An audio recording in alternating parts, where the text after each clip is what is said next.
Chapter 2 Quotations. Number 1. It's good to meet you, cousin. You must forgive me if I seemed surprised, as it's not every day that you meet your double. Who said this to whom and where? The king of Britannia said these words to Prrisoner in the forest near Zenda. Why was the speaker surprised? Because Prrisoner looked exactly like the king. Were there any differences in appearance between the speaker and his double? What were they? Yes, there were. The king's mouth was less wide, and Prrisoner's face was a little thinner. Number 2. Whether I like it or not, you can't help looking like me. No, I will happily help you. Where are you traveling to? Who said these words to whom? The king of Britannia said this to Prrisoner. What did the speaker mean by saying, you can't help looking like me? He meant that it wasn't really Prrisoner's fault that he looked exactly like the king. Where was the addressed person traveling to? Why? He was traveling to Prrisoner to see the coronation. Number 3. What would my brother Michael think if he saw us two together? Who said this to whom? The king said this to Colonel Captain Fritz. Who were the two people referred to here? They were the king of Britannia and Prrisoner. Why did the speaker say this? Because he and Prrisoner looked exactly alike, so Duke Michael wouldn't believe it. Number 4. But sir, I don't think it would be a good idea for Mr. Zenda to visit Prrisoner now. Who said these words to whom? Fritz. Fritz said these words to the king. Why did the speaker think it wasn't a good idea for Prrisoner to do so? Because it wouldn't be nice for the people to see a double of their king. Why did the speaker have to change his opinion hours later? Because the king was poisoned, and if he wasn't crowned that day, Michael would take the crown. So Prrisoner was asked to take the king's place. Number 5. I agree he mustn't go. Who said these words to whom? Colonel Captain said these words to the king. Who was the speaker talking about? He was talking about Prrisoner. Why did the speaker agree that he didn't have to go? Because people might mistake him for the king, and that would cause a lot of problems. Number 6. Don't worry, sir. I understand the problem. I will leave Britannia today. Who said this to whom? Prrisoner said this to the king of Britannia. What was the problem the speaker was talking about? He looked exactly like the king. The king's men didn't want him to appear in Prrisoner, as this might cause a problem for him and for the king. What was the speaker going to do to solve the problem? He said he was going to leave Britannia that day. Number 7. You don't need to go now. Please, first you must eat with me tonight. You don't meet a new cousin every day. Who said these words to whom? The king said these words to Prrisoner. Where was the addressed person going? He was going to Britannia to attend the coronation. Where did they have dinner? They had dinner at the hunting lodge. Number 8. Remember, sir, that we have an early start tomorrow. Who said these words to whom? Colonel Sapt said these words to the king. What did the addressed person want to do that made the speaker say so? He wanted to have dinner and invited Prrisoner to eat with him. What was the addressed person's reply? He said they could eat well, and good food is more important than sleep. Number 9. It's not the palace that I'm used to, but it will do for a few days. Who said this to whom? The king said this to Prrisoner. Which place was the speaker talking about? He was talking about the hunting lodge of Duke Michael. Why was the speaker staying at that place? Duke Michael invited him to stay there for a few days before the coronation. Number 10. The colonel and I have to leave here at 6 tomorrow morning. Who said this to whom? Fred said this to Prrisoner. Where were they? They were at the hunting lodge. Where will they leave for, and why? They will leave for Zenda to bring a guard of soldiers to take the king to the station. Number 11. The Duke said I was to give you this at the end of your meal. Who said this to whom? Joseph, the king's servant, said this to the king. What was the speaker talking about? He was talking about some cakes. What happened at the end of the meal? The king was poisoned and fell unconscious. Number 12. Nothing else would wake you up. It's 5 o'clock. Who said this to whom? Colonel Sapt said this to Prrisoner. How did the speaker wake the other person up? He threw water over him. Why was it difficult to wake that person up? Because he had eaten one poisoned cake, which had a little effect on him. Number 13. It must have been those cakes that he ate last night. Who said this to whom? Prrisoner said this to Fritz and Colonel Sapt. Who does he refers to? It refers to the King of Britannia. What happened to the person who ate the cakes? His face was red, and he was breathing heavily. His pulse was very weak and slow. Number 14.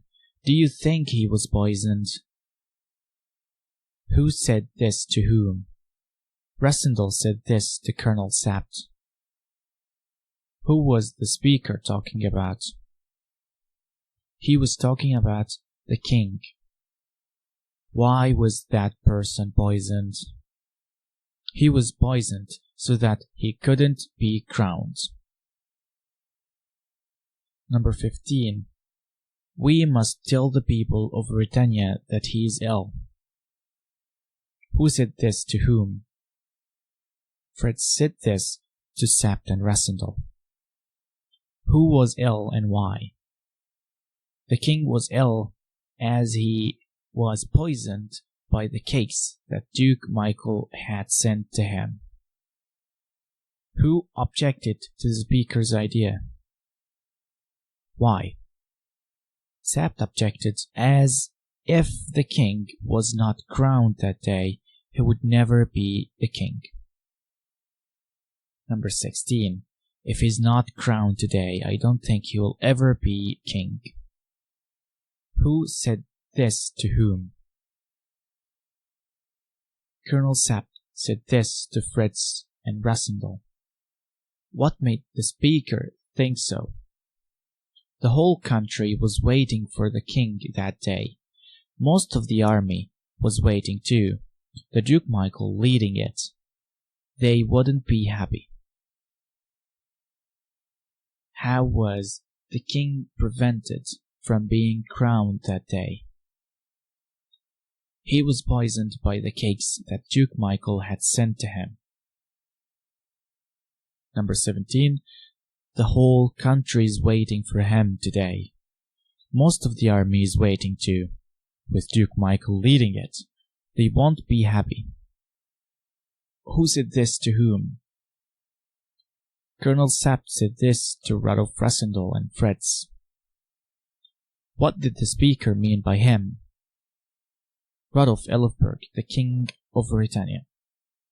What would happen if the person they were waiting for didn't appear? Duke Michael would become the king of Britannia. Number 18. We must tell everyone what's happened and make the most of it. Who said this to whom?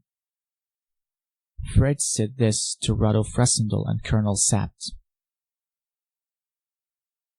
Where was this said and when? This was said in the hunting lodge when they found the king unconscious in the morning. What must they tell everyone? They must tell everyone that the king was ill and wouldn't be able to go to the coronation. Number 19. It must have been Duke Michael. Who said this to whom? Fritz said this to Colonel Sapt and Rassendal. What did Duke Michael do? He poisoned the king. Why did Duke Michael do such a thing? To stop the king's coronation. Number 20. You don't know what the Duke is like, do you? Who said this to whom? Colonel Sapt said this to Radolf Rassendal. According to the speaker, what was the Duke like?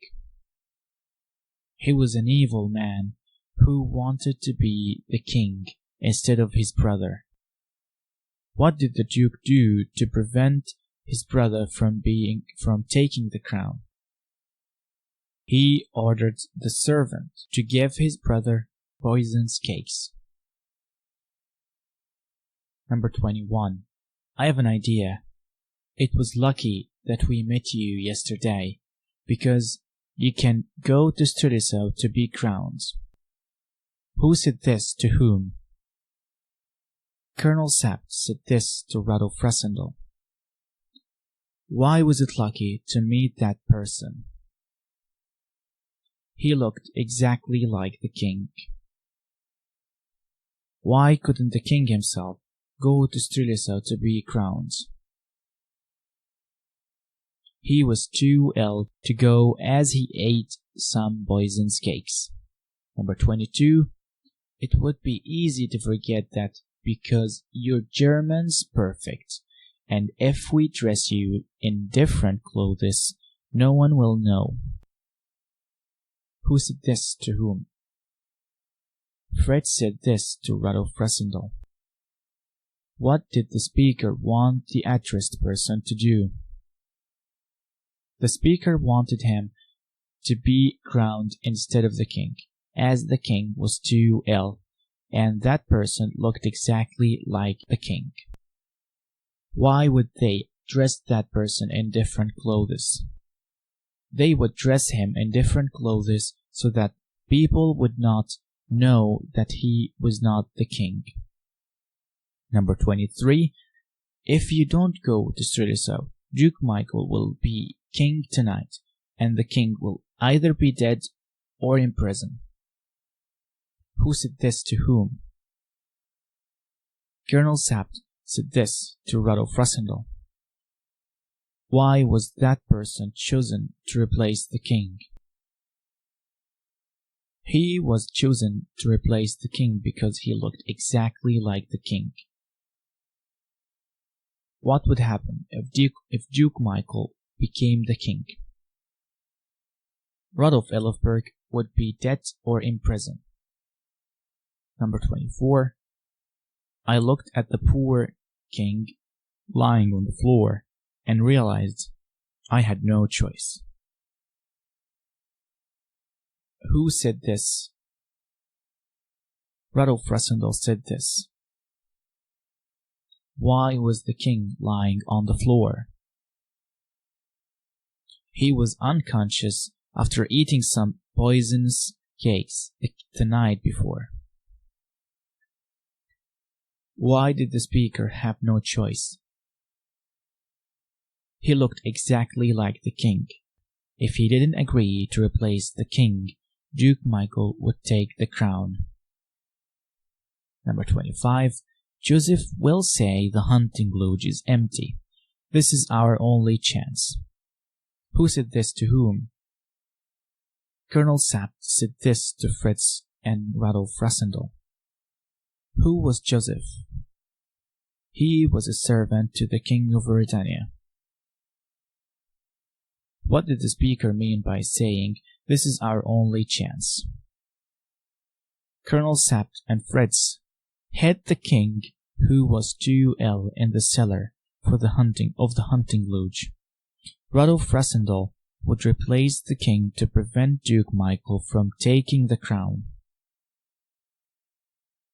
Number 26. Do we all agree on this plan? Who said this to whom? Colonel Sapt said this to Fritz and Rassendal. What was the plan? After the coronation, Sapt and Rassendal would go back to the hunting lodge. Fritz would guard the king's bedroom. The king and Sapt would return to the palace, and Rassendal would leave the country. What was the listeners' opinion of that plan? They agreed on it, saying that it was a good plan. Number 27. No, nothing's safe anywhere, but we must do our best. Who said this to whom? Colonel Sapt said this to Fritz. Which place were they talking about? They were talking about the hunting lodge in the forest near Zenda. Why was it important for that place to be safe?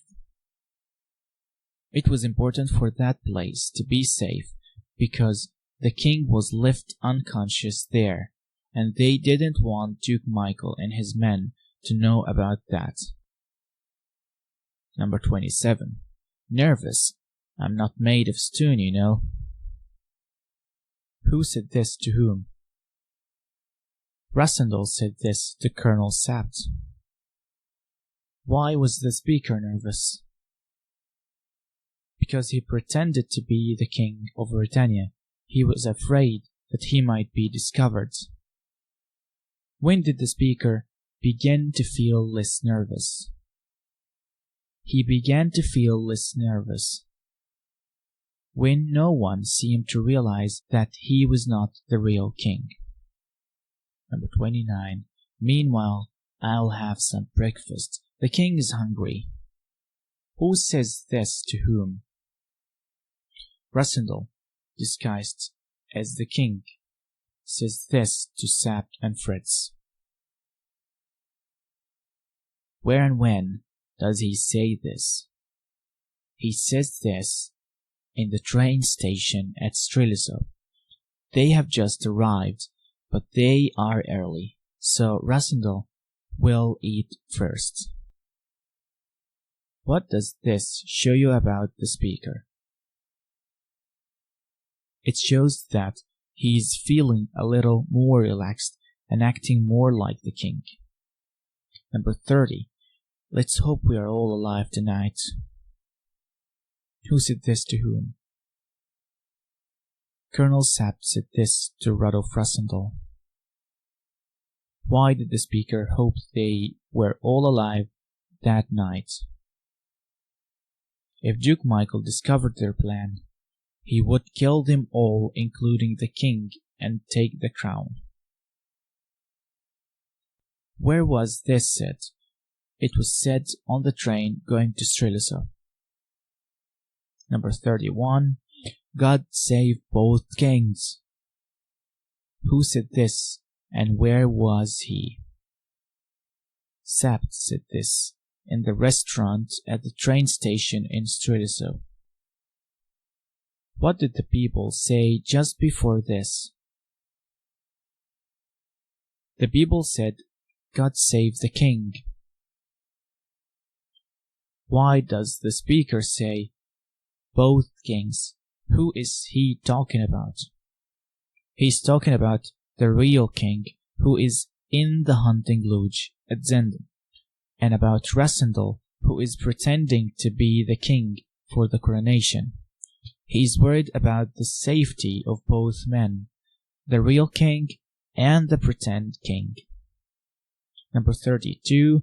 Surely she knew who I was. Surely she would call out, that's not the real king. Who said these words? Rudolf Rassendyll said these words. Who was the woman the speaker was talking about? He was talking about Antoinette de Maupin, a very rich French woman. Why did the speaker pretend to be the king? He pretended so because the king was too sick, and if he didn't go to the coronation, Duke Michael would take the crown.